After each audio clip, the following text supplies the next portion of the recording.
Coming to you from the work desk, it's day 8 and it's time for a quick strike.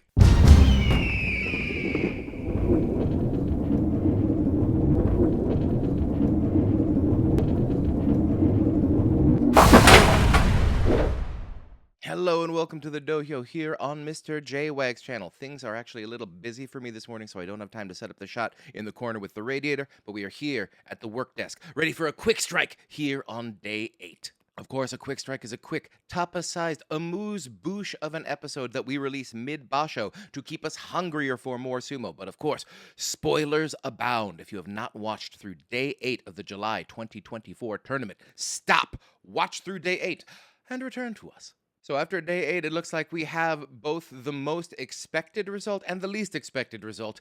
Yokozuna Terunofuji is 8-0. Oh, all right. Now, I did not expect this. I expected Terunofuji to go Kyujo in the first week, and he has looked good. He has not looked as dominant as I have seen him look in the past. Obviously, he is still dealing with a lot of injuries to the back and knees. And while he is still undefeated, a couple of these matches have been very close, including the one against Ure yesterday. So I would not be surprised if someone puts dirt on him in the second week. He's only faced one member of the Sanyaku so far, and it was Hirodo Umi. And Hirodo Umi's actually doing pretty well, but I would consider Hirodo Umi a top-level opponent for Terunofuji. And at this point, the question isn't like, can one person put dirt on Terunofuji? It's like, can multiple people put dirt on Terunofuji in the second week? And I think they can. But the reason why we need multiple people is that the second place Rikishi are already at 6-2. So we have 2 losses to make up. One of the reasons I waited till today to do it is because yesterday we had like just an insane clump of people at 5-2. And I just wanted to see if that was going to resolve itself up. And it did, thank goodness. So now we only have 3 people tied for second place at 6-2. Ozeki Kotazakada, Maegashira 10 Shodai, and Maegashira 12 Churano Umi. Now, obviously, Kotazakada was my Yusho pick, so I'm not surprised he's up here. I expect him to keep doing well. He's had a couple weird little losses, but I think he's still doing fine and looked very good in the ring. Shodai is surprisingly looking spry. He's won 6 in a row, a couple with his patented cartoon sumo. I don't expect him to do that well if he gets aggressively promoted, but that would be a fascinating story, wouldn't it? Now, Churano Umi, he's 31. It's his 5th Makuuchi tournament. He's never really done that well. I think his best tournament, Makuuchi, is 9 wins way down here in Maegashira. I think he's having a great first week, but if he gets promoted aggressively at all down the stretch, I think we're going to see some holes in the game of Churano Umi. I don't see this as like a Churano Umi renaissance. And then one step below that, we have a whole bunch of people down at 5-3, like at least 12 wrestlers, including some of our favorites like Onosato, Hoshodyu, and my Jun Yusho pick, Wakataka Kage. Now, 5-3, you could still see someone in the Yusho race from the 5-3 group, but they would have to pretty much win out at this point. The Kyujo picture has expanded a bit since day 1. I know I predicted that Terunofuji was going to get a Kachikoshi. He ended up starting, he started the tournament Kyujo, but has come back and won his first match back, which tells me he's got a bit of fighting shape in him. I don't think he's going to get a Kachikoshi. That would require him winning his next 7 in a row.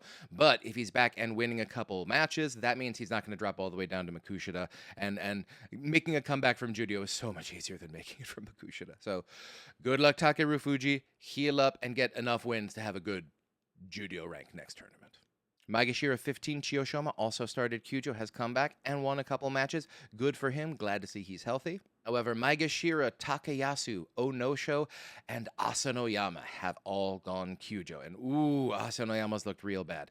Looks like he has torn his ACL. He is going to be out for at least 6 months, it looks like. And that just looks real bad for Asanoyama. He was already coming back from the COVID suspension and wasn't doing as well as we had hoped, getting a lot of Kyujo. This is not going to help his overall health or confidence. And I would not be surprised if this is the last we see from Asanoyama. Question is does he want to come back and just like maybe hang out the paid ranks for a bit? I think any chance of upper Sanyaku is gone now. He's just too old, and now he's got a real bad knee.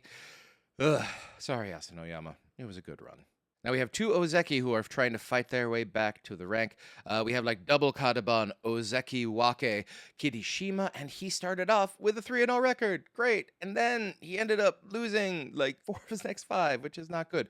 So he's at 4-4 right now, which is, I think he's still on track to make the prediction was I think he's going to get Kachikoshi, but I do not think he's going to hold the Ozeki rank.